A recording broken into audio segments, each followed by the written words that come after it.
湾有将近7成的土地拢是山，丰富的自然生态加上部落的人文特色，每一年拢吸引到真侪登山客。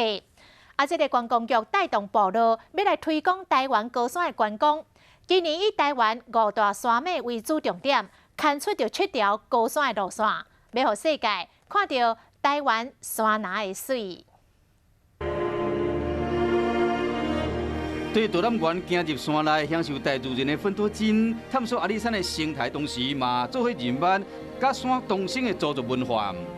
邹族本来就是一个非常优秀的少数民族，我们有丰富的文化与自然，可以把我们邹族优良的文化跟我们美丽的地方介绍我们各地的朋友。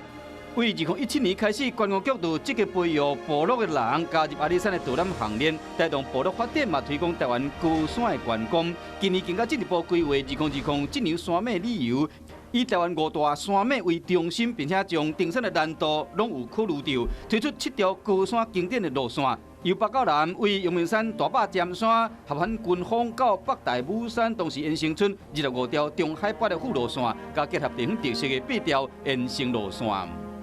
它会结合生态还有原住民的部落文化，再加上我们要去准备食宿游购行。那国际观光客方面，我们就是以2030 2000万人次做目标。为山脉周围特殊天然地景加上生态旅游，推广山脉观光的同时，嘛会使看到台湾部落的风情。